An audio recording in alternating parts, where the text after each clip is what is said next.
Halo semua, apa kabar? Ya, jumpa lagi dan saya Erwin Spani dari Winner Stocks Indonesia. Apa kabar semua minggu ini? Ya, di akhir pekan ini saya buat videonya agak sedikit terlambat. Ya, bukan sedikit sih, banyak terlambatnya. Tapi mohon pengertiannya ya teman-teman semua. Dan ya, kita langsung aja supaya nggak kelamaan. Ada 5 hal yang mesti kita cermati di perdagangan minggu ini. Ya, karena market berpotensi untuk memasuki bulan Oktober. Saya harap di awal minggu Oktober ini bisa hijau market ya. Ya, ya saya beberapa waktu ini cukup beruntung sih. Jadi harusnya apa yang kita apa yang saya prediksikan bisa bisa bisa benar ya. Ya, ada beberapa hal yang mesti kita cermati di minggu depan. Pertama adalah September Employment Report, yang mana The Fed di sini kalau melihat kalau seumpama sampai employment ini bisa bagus, ya otomatis inflasi akan, maksudnya sorry, dia akan tetap agresif untuk menaikkan suku bunga. Dan sebagai juga kebijakan ini juga sedikit banyak nanti akan berpengaruh dengan apakah akan ada resesi atau enggak ya. Jadi ketika The Fed memutuskan untuk naikin suku bunga dan ternyata angka pekerjaan naik, ya diharapkan tidak sampai terjadi resesi ya. Tapi ditakutkan adalah ketika angka pekerjaannya naik nih, tapi The Fed memutuskan untuk naikkan suku bunga, malah habis itu tiba-tiba angka employment-nya jadi tiba-tiba jadi turun, dan tiba-tiba banyak usaha shutdown, terus akhirnya terjadilah resesi. Ini yang banyak banyak para investor mengkhawatirkan ya, mengkhawatirkan itu. Terus ada Fed Speak ya, The Fed berbicara ya. Kalau lihat model-modelnya ini, banyak investor melihat kemungkinan besar The Fed akan sedikit banyak kasih teaser-teaser ya, kasih spill-spill. Ya, kemungkinan besar bakal naik lagi nih The Fed-nya di 75 basis point. Nah, kayak gitu-gitu. Itu yang mereka nantikan di Fed Speak ini. Ya, spill-spillnya gitu ya. Nah, terus kemudian volatilitas yang terjadi di bursa. Nah, kita tahu beberapa waktu ini volatilitasnya cukup ekstrim, dan ini mulai memasuki di akhir, di penghujung tahun 2022 ya. Ini udah mulai masuk di kuartal keempat ya. Nah, di Oktober ini biasanya laporan keuangan kuartal ketiga mulai banyak yang dirilis, dan mulai masuk di hawa-hawa window dressing ya. Dan di sini kita bisa lihat market bisa bergerak dengan volatile, dan ya seringkali kalau tahun lalu ya, window dressing comes early, Santa Claus comes early. Jadi di bulan Oktober November itu rally, malah di bulan penghujung bulan November sampai bulan Desember malah cenderung koreksi. Apakah itu akan terjadi lagi di tahun ini? Kita tidak tahu. Kenapa? Karena kemungkinan besar bisa saja mirip-mirip, karena ancaman resesi di 2023 juga cukup tinggi. Jadi mungkin di bulan Oktober November ini mulai naik, dan di bulan Desember koreksi sampai mungkin di awal atau di kuartal pertama 2023 ya. Ya, mungkin lagi-lagi ini kita berasumsi ya, tapi apakah benar bisa begitu? Ya, kita tidak tahu. Kita lihat aja nanti. Terus UK, ya kita harus cermati UK. UK saat ini ekonomi sedang lagi terpuruk sekali ya, banyak kelaparan di mana-mana. Isunya saya baca, nonton, ya apakah benar apa enggak kita nggak tahu, tapi kayaknya benar ya. Dan Bank of England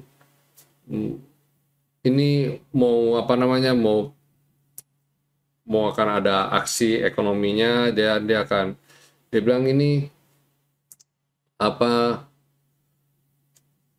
mungkin rencana untuk ini kali ya, untuk postpone ya, untuk jual surat utang ya. Terus kemudian pledge to buy 69 bio of long debt gilts as calm market for now. Jadi Bank of England berpotensi untuk beli apa ini long dates gilts ya, ini saya kurang tahu ini apakah ini seperti bond juga atau apa, untuk supaya bisa meningkatkan confidence ya, kepercayaan diri para investor ya. Secara ini sudah resesi ya di England, kalau lihat kondisi kayak gini ya, seperti itulah yang ditakutkan orang di seluruh dunia gitu ya. Terus ya, agenda yang kelima adalah OPEC meeting ya, ini yang akan menjadi, kita lihat apakah mereka berconsider untuk memikirkan untuk cut output ya sampai dengan 1 juta barrel per hari gitu, uh, menyusul untuk supaya harga minyak tidak turun lebih dalam lagi ya. Itu yang mereka sedang akan bicarakan. Jadi OPEC meeting termasuk Rusia nih malah ikut juga di Wina ya, untuk output di bulan November. Ya itu 5 hal yang mesti kita cermati di minggu depan ya, mau memasuki bulan Oktober.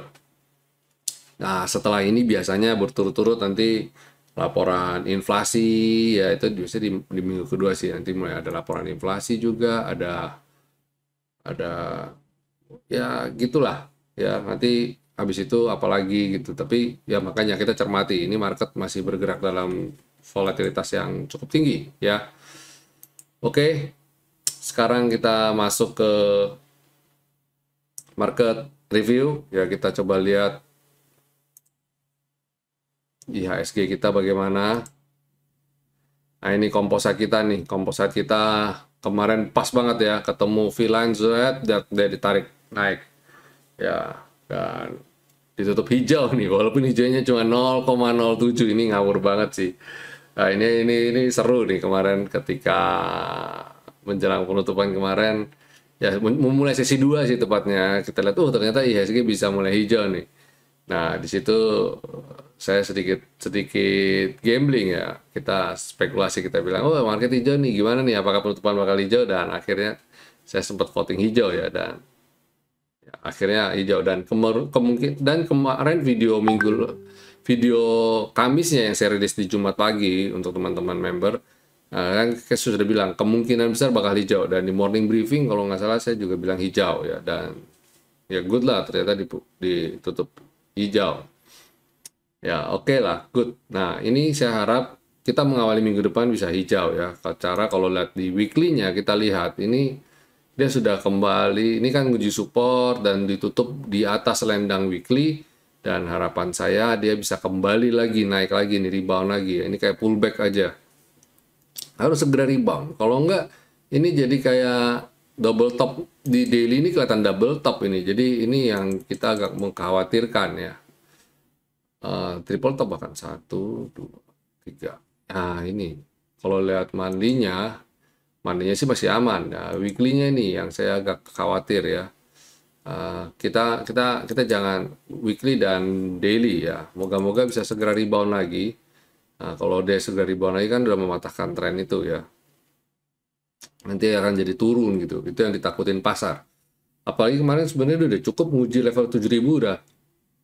Ya udah sekali aja. Jangan terus-terusan gitu ya. Dan asing membukukan net buy kemarin di hari Jumat 230,8 bio dengan transaksi kumulatif, transaksi frekuensi maksud saya, dia 12,87 triliun. Jadi frekuensi tradingnya cukup tinggi ya, dia dengan transaksi value-nya lumayan bagus. Naik di atas rata-rata. Kemarin kan sempat turun di bawah rata-rata, ini sekarang udah mulai comeback lagi, udah mulai naik lagi ya, good lah kalau gitu ya. Dan coba kita cek sektoralnya, kita lihat IDX Basic. Nah, ini juga sama nih, IDX Basic mirip-mirip sama komposite kita ya, moga-moga bisa segera rebound di hari Senin atau Minggu besok. Ini juga sama, consumer cyclicals mirip-mirip semua. Wow, pas banget gitu ya, rebound persis. Yang rajin nonton saya punya ini video mesti tahu banget, ini garis ini udah lama dan persis banget ya rebound. Sektor finance, wow juga ya, dia persis banget dia naik sini. Ini sekali lah, ini ngikut banget ya. Oh, healthcare silakan cermati nih healthcare nih, naiknya lumayan. Industri, wow, industri pergerakannya mirip IHSG, ini nutup gap nih, ya pas banget nutup gap. Jangan nutup gap yang di bawah sini ya, come on man. Terus infrastruktur, mirip-mirip semua nih sama sama komposat nih. Infrastruktur juga moga-moga bisa rebound. Nah, kalau kayak gini nanggung-nanggung semua ini udah di support semua, moga-moga bisa bisa mantul ya. Setelah kena support ini minggu depan kalau rebound sih oke. Wah, yang kurang oke, yang kurang nggak enak, yang bukan kurang enak, nggak enak lihat chartnya itu ya indeks properti ini. Ya moga-moga besok juga ikutan sentimen lah ya, keterkerek naik. Tekno juga nggak enak lihat chartnya. Transportasi juga jebol support dan juga kurang enak. Intinya pada banyak yang di support.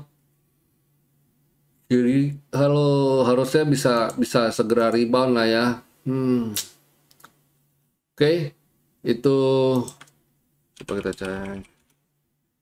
Oke, composite ini kalau lihat di support, moga-moga minggu depan ada secara harapan mengawali bulan Oktober dengan, nah kalau kemarin nggak jadi September ceria ya, jadi September kelabu. Oktobernya ada Oktober apa ceria, happy ya, semoga ya Oktober cuan. Oke ya, itu market review kita untuk perdagangan tanggal 3 Oktober 2022 dan kita masuk ke segmen berikutnya yaitu rekomendasi buat besok. Apa aja nih yang bisa kita cermati? Pertama yaitu Bank Mandiri. Wow, ini Bank Mandiri market kayak gitu dia stabil ya. Bagus sekali nih Bank Mandiri nih. Habis Bank Mandiri ada Java, ini juga bagus ya. Ketika market kemarin kayak gitu dia masih stabil ya. Malah saya lihat ini bergerak sideways, kelihatan harga dijaga di 1480. Jadi jika Java swing di area itu dan selama ada di masih deket-deket dengan 1480 silakan buy aja. Terus habis itu Slice ini kemarin wow, ini keren banget sih nih. Ini epic banget menjelang penutupan dia yang rasanya bikin dia jadi top frekuennya IHSG kemarin ya, IDX, dan keren banget nih Slice ini. Terus habis Slice ada Inco juga nice ya, rebound dari support V-line dia kejaga sekali, harusnya oke nih. Walaupun ya harga nikel walaupun lagi koreksi tapi ini chartnya kok bagus gitu ya. Ini menarik banget nih, harusnya bisa bisa segera rebound. Coba lihat Antam temennya. Wow, Antam juga menarik nih. Ya, Antam menarik juga, ini kelihatannya support nih, area support. Ini kalau gitu, ini kan ada gap nih. Nah, ini supportnya saya pindah. Jadi di sini deh.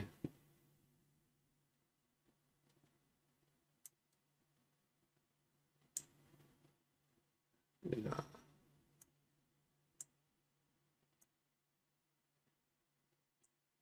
Nah, ini ya, moga-moga. Oke, ini rekomendasi kita untuk perdagangan tanggal 3 Oktober 2022 ya. Setahun 1900 sih.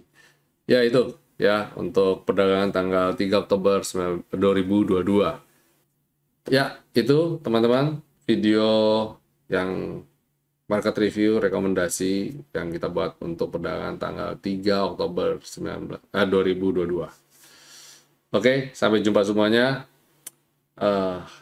Have a great weekend tentu saja. Sudah waktu udah tinggal dikit lagi, tapi tetap enjoy. Dan sampai jumpa semuanya besok. Stay safe, stay healthy, and God bless you all. See you.